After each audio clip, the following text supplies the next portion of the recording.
Bạn có biết chỉ một vụ phun trào từ mặt trời cũng đủ khiến toàn bộ trái đất chìm trong bóng tối? Một vụ nổ từ không gian có thể quét sạch mọi dấu vết công nghệ mà loài người xây dựng suốt hàng nghìn năm.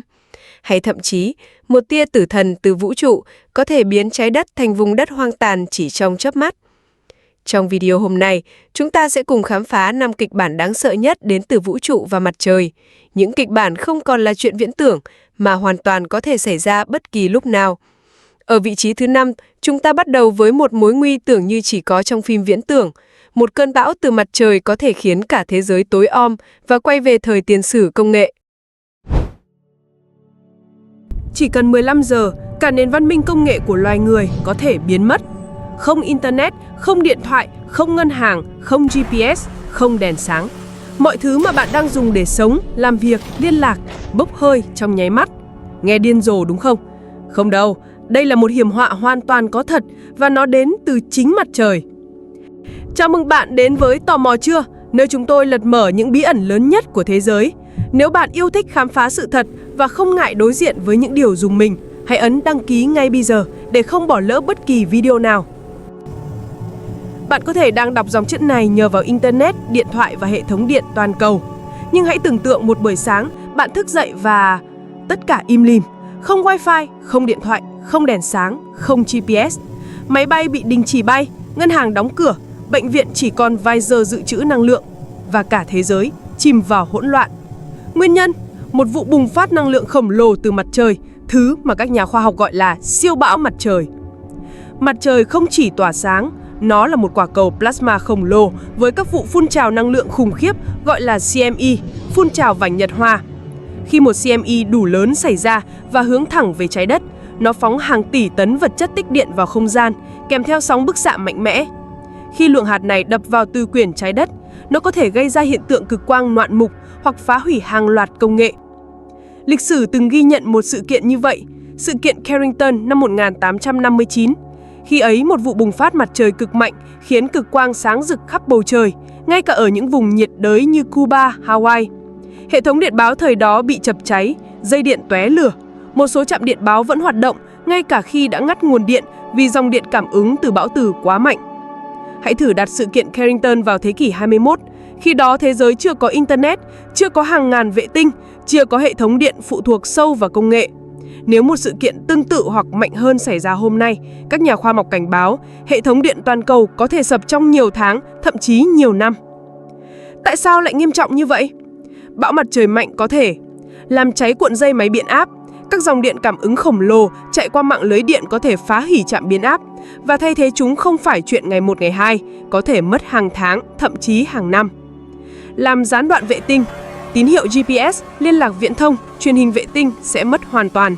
Các vệ tinh thậm chí có thể bị nướng chín bởi bức xạ. Xóa sổ Internet quốc tế, các tuyến cáp quang biển, xương sống của Internet toàn cầu, có các bộ khuếch đại điện tử dễ bị hỏng bởi bão từ. Mất chúng, các quốc gia sẽ bị cô lập kỹ thuật số. Gây nguy hiểm cho phi hành gia và hàng không. Đối với ISS hoặc các chuyến bay qua vùng cực, bức xạ mặt trời cực mạnh có thể gây nguy hiểm nghiêm trọng.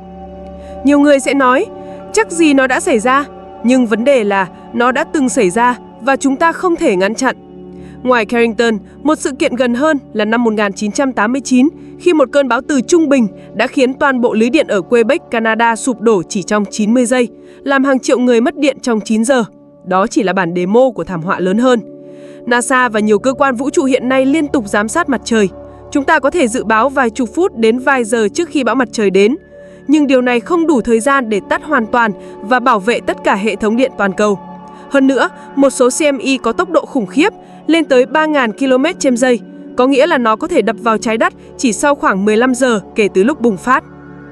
Hãy tưởng tượng kịch bản tồi tệ nhất, một vụ bùng phát cực mạnh xảy ra, các hệ thống điện quốc gia tắt ngóm, nước máy ngừng chảy vì máy bơm không hoạt động, ATM trở thành hộp kim loại vô dụng trong vài ngày, không email, không ngân hàng online, không định vị bản đồ, không gọi cấp cứu được.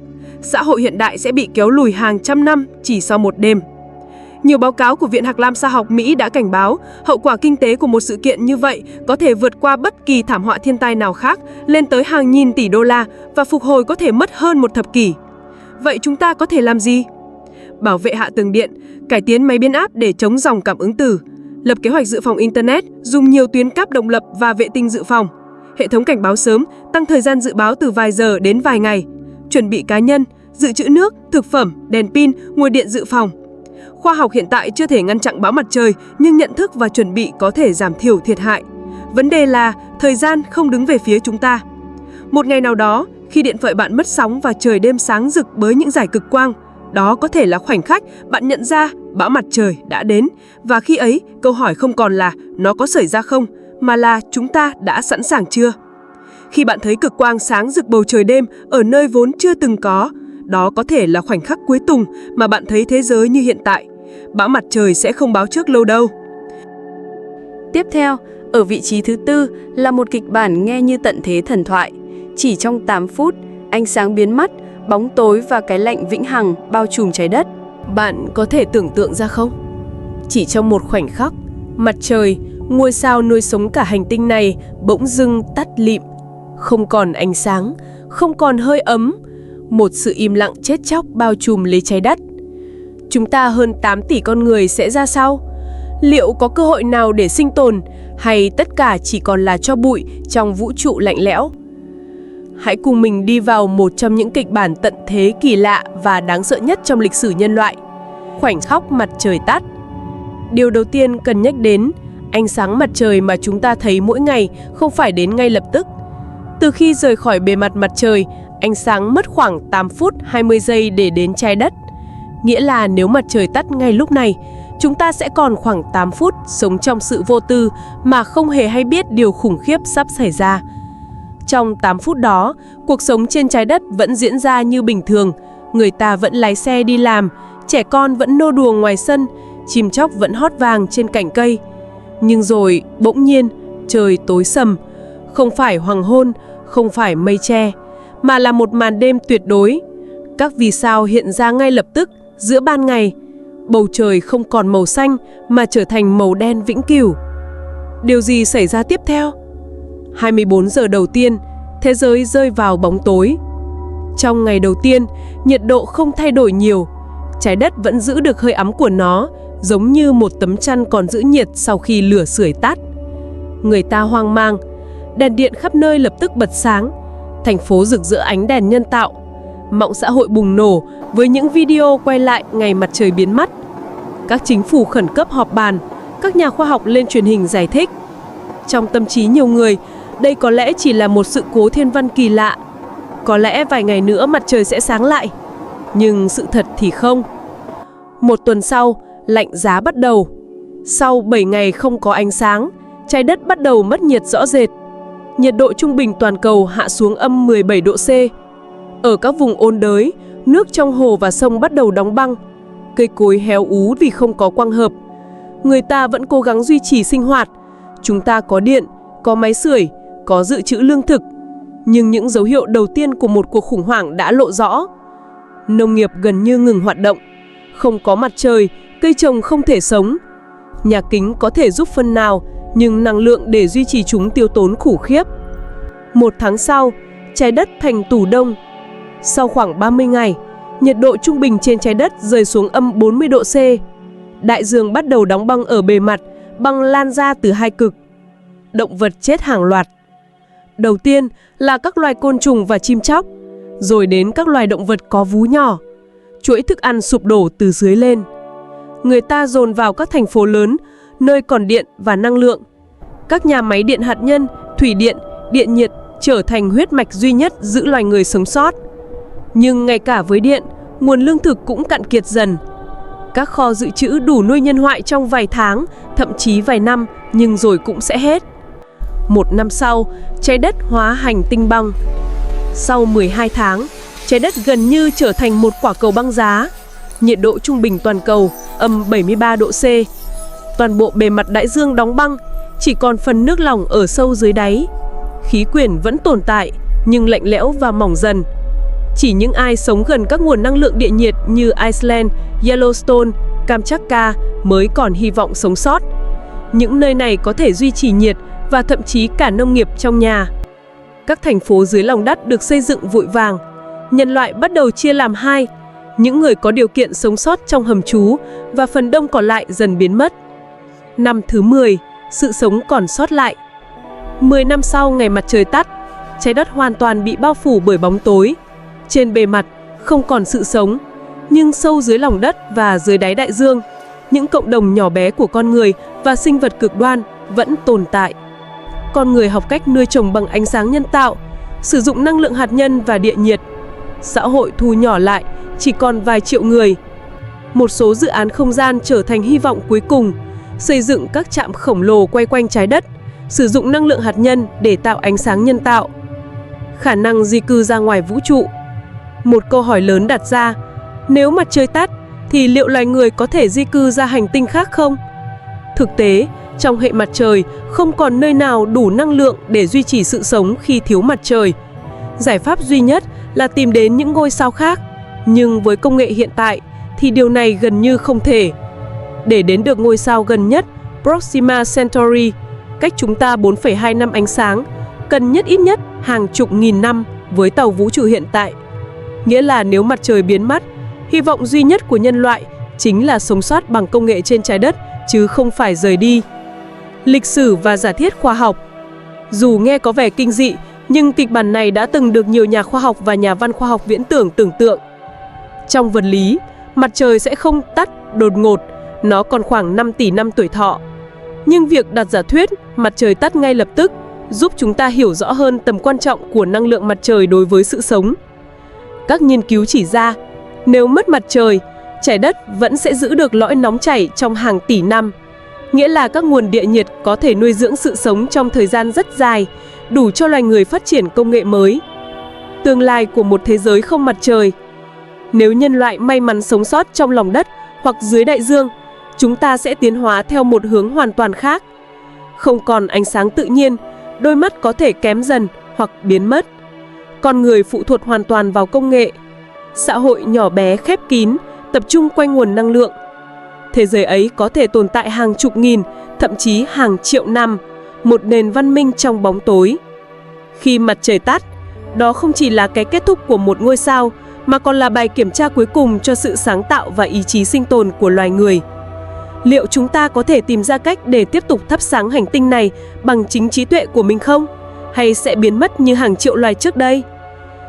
Đến với vị trí thứ 3, chúng ta bước vào một tương lai xa xôi nhưng chắc chắn, ngôi nhà của chúng ta sẽ bị nuốt chửng bởi chính ngôi sao mẹ. Bạn sẽ làm gì nếu bầu trời bỗng sáng rực, không phải vì mặt trời bình thường, mà vì một quả cầu lửa khổng lồ đang mở rộng, nuốt chửng mọi thứ trên đường đi? Hãy tưởng tượng trái đất, hành tinh xanh duy nhất có sự sống trong hệ mặt trời, bỗng trở thành miếng mồi cho ngôi sao trung tâm. Không có báo động, không có internet để nhắn tin cầu cứu, chỉ còn mỗi cảm giác bất lực khi nhận ra mình chỉ là một hạt bụi nhỏ bé trong lòng ngọn lửa khổng lồ. Câu chuyện hôm nay sẽ dẫn bạn bước vào một kịch bản tận thế từ mặt trời, khi ngôi sao trung tâm phình to và nuốt trái đất, hé lộ dấu hiệu, quá trình, hậu quả và những điều khoa học đã tiên đoán. Hàng tỷ năm trước, mặt trời chỉ là một ngôi sao thuộc loại chuỗi chính, ổn định và hiền hòa. Nhưng mọi thứ đều có vòng đời. Các nhà thiên văn học dự đoán rằng, vào khoảng 5 tỷ năm nữa, mặt trời sẽ chuyển sang giai đoạn ngôi sao khổng lồ đỏ. Khi bước vào giai đoạn này, mặt trời sẽ phình to gấp 200 lần hiện tại. Bức xạ tăng, năng lượng phóng ra dữ dội và quỹ đạo các hành tinh bên trong, bao gồm cả trái đất, sẽ bị biến đổi. Nhiệt độ trên bề mặt trái đất sẽ tăng dần, bầu khí quyển bắt đầu bốc hơi, đại dương sôi lên. Những dấu hiệu ban đầu của hiện tượng này sẽ được ghi nhận từ các quan sát vũ trụ. Sự thay đổi quang phổ, ánh sáng đỏ bất thường và các plasma bắn ra từ bề mặt mặt trời. Trái đất sẽ không bị nuốt ngay lập tức. Quá trình phình to diễn ra hàng triệu năm, nhưng hậu quả đã bắt đầu xuất hiện từ rất sớm. Bầu khí quyển dần trở nên quá nóng, mưa axit bắt đầu rơi, đại dương bay hơi từng đợt, làm giảm khả năng sinh sống của các loài sinh vật. Cảnh tượng này, nếu nhìn từ vũ trụ, giống như trái đất đang bốc khói, màu xanh dần nhạt đi, nhường chỗ cho màu đỏ cam cháy bỏng. Không còn những đại dương bao la, không còn rừng rậm mênh mông, chỉ còn một hành tinh khô cằn, chuẩn bị nuốt trọn bởi ngôi sao mẹ. Nhiệt lượng cực lớn từ mặt trời phình to sẽ làm tan chảy lớp vỏ trái đất. núi lửa bùng nổ liên tục. Động đất xảy ra trên toàn cầu, từ Bắc Mỹ tới châu Á, từ châu Phi đến Nam Cực. Lớp vỏ trái đất sẽ rung chuyển dữ dội, tạo ra những cảnh tượng khủng khiếp trên bề mặt. Hàng tỷ sinh vật sẽ biến mất, các loại còn lại phải tìm nơi trú ẩn dưới lòng đất hoặc trong các hố núi lửa sâu. Nhưng ngay cả nơi trú ẩn cũng dần trở nên vô dụng khi nhiệt lượng từ mặt trời tiếp tục tăng lên. Các đại dương bắt đầu sôi, bốc hơi thành hơi nước, tạo ra những cơn bão nhiệt khổng lồ. Không còn bầu khí quyển ổn định, oxy biến mất, tầng ozone phá hủy hoàn toàn. Những đợt gió nóng và plasma từ mặt trời sẽ thổi qua trái đất, làm bề mặt biến dạng như một quả cầu lửa. Nếu quan sát từ không gian, trái đất lúc này giống như một quả cầu lửa di chuyển chậm, bị kéo về phía mặt trời, dần dần biến mất trong lòng ngôi sao khổng lồ. Khi mặt trời phình to đến quỹ đạo hiện tại của trái đất, hành tinh xanh sẽ bị bao trọn. Nhiệt lượng cực đại làm tan chảy mọi vật chất trên bề mặt. Đá biến thành dung nham, khí quyển biến thành plasma. Trái đất sẽ không còn là hành tinh mà trở thành một phần vật chất nuốt chửng bởi mặt trời. Các nhà thiên văn gọi đây là giai đoạn tiêu hóa hành tinh. Hành tinh bị nghiền nát trong lòng ngôi sao. Năng lượng phát ra dữ dội, bức xạ tia X và gamma bao trùm cả hệ thống, làm tan chảy mọi vật chất gần đó. Hiện nay, chúng ta có thể quan sát các ngôi sao đang tiến hóa thành khổng lồ đỏ, ví dụ như Betelgeuse trong chòm Orion. Chúng ta hiểu rằng mặt trời cũng sẽ trải qua giai đoạn này, nhưng là hàng tỷ năm nữa. Những dấu hiệu bao gồm tăng độ sáng, thay đổi quang phổ, xuất hiện plasma khổng lồ phóng ra, biến dạng từ trường. Các vệ tinh và kính thiên văn sẽ ghi nhận những biến đổi này, nhưng đối với nhân loại, khoảng thời gian chuẩn bị vẫn đủ dài để nghiên cứu, di cư hoặc xây dựng các giải pháp sinh tồn xa mặt trời. Mặt trời, nguồn sống của chúng ta, đồng thời là một cỗ máy hủy diệt tiềm năng. Sự phình to của nó là điều không thể tránh khỏi theo định luật vật lý thiên văn.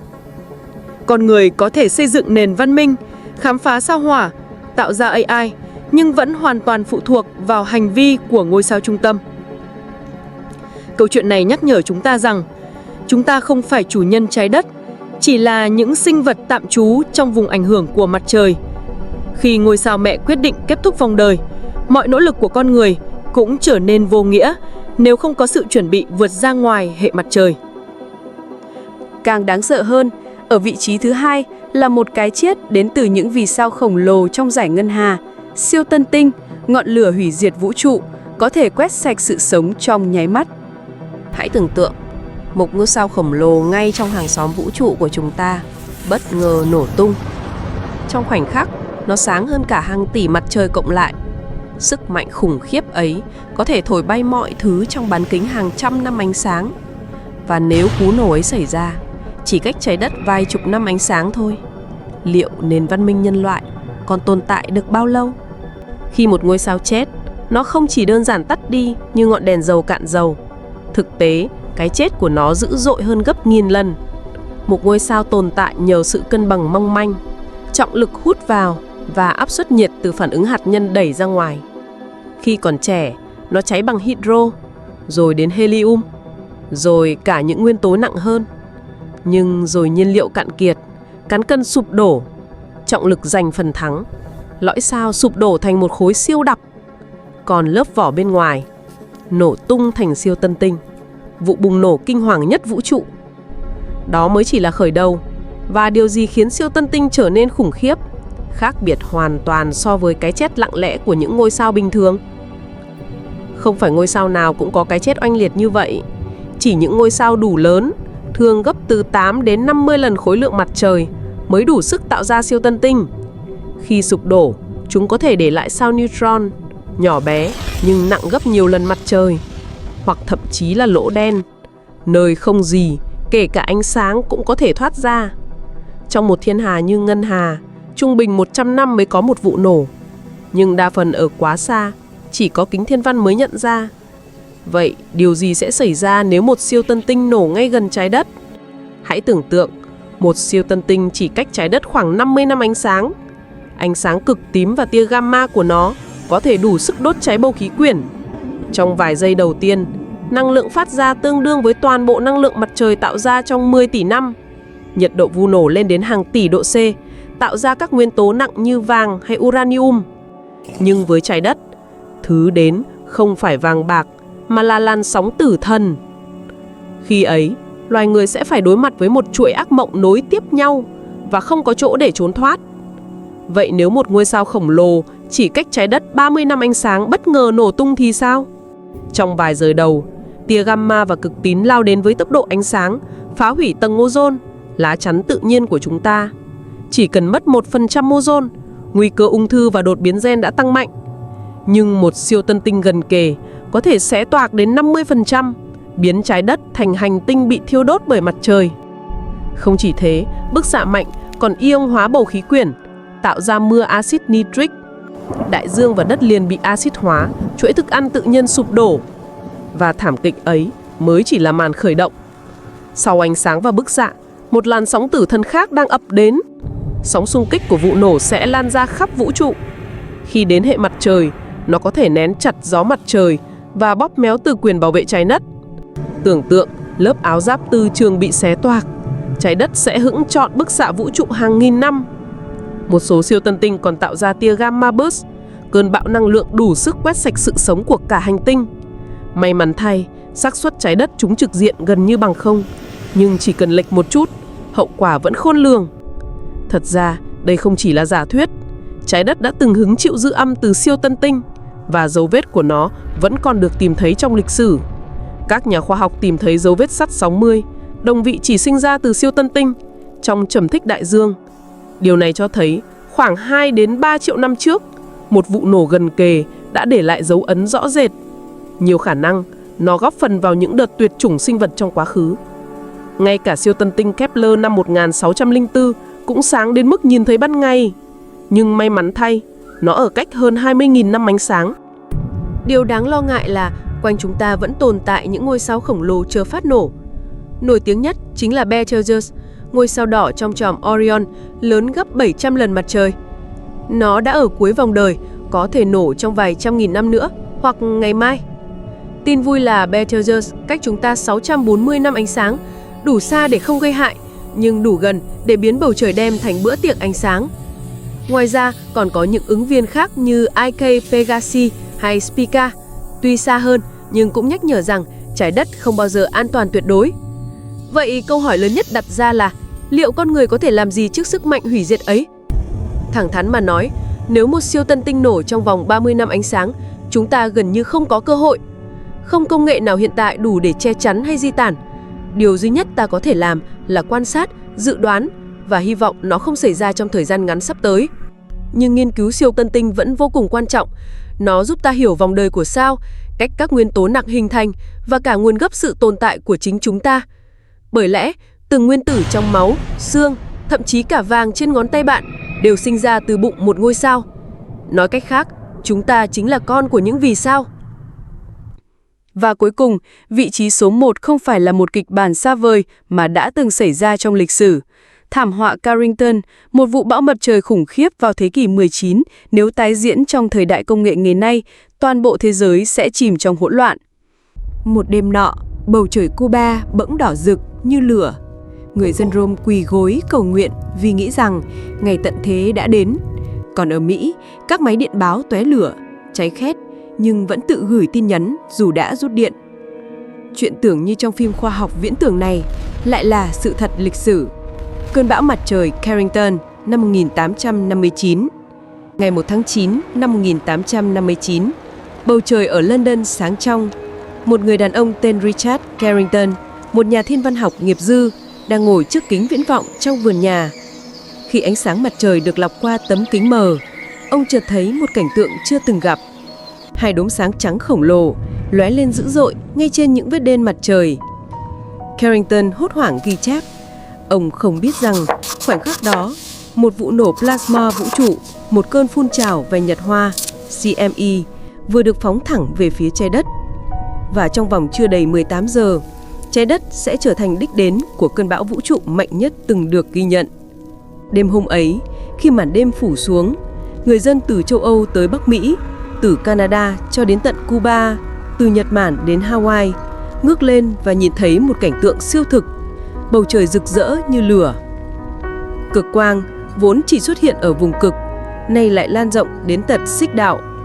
Màu xanh, đỏ, tím, vàng uốn lượn trên bầu trời như những dải lụa khổng lồ. Tại Colorado, nông dân tỉnh giấc lúc nửa đêm vì nghĩ rằng trời đã sáng. Ở Cuba, những ngư dân tưởng rằng một ngọn núi lửa vừa phun trào. Ở Rome, giáo dân quỳ xuống cầu nguyện, tin rằng ngày phán xét đã đến. Với những người chưa từng nghe đến khái niệm bão mặt trời, đây là một phép màu thần thánh. Nhưng với những người làm việc trong ngành điện báo, công nghệ viễn thông tiên tiến nhất của thế kỷ 19, thì đó là cơn ác mộng thật sự. Ở Washington DC, New York, Paris, London, các văn phòng điện báo náo loạn.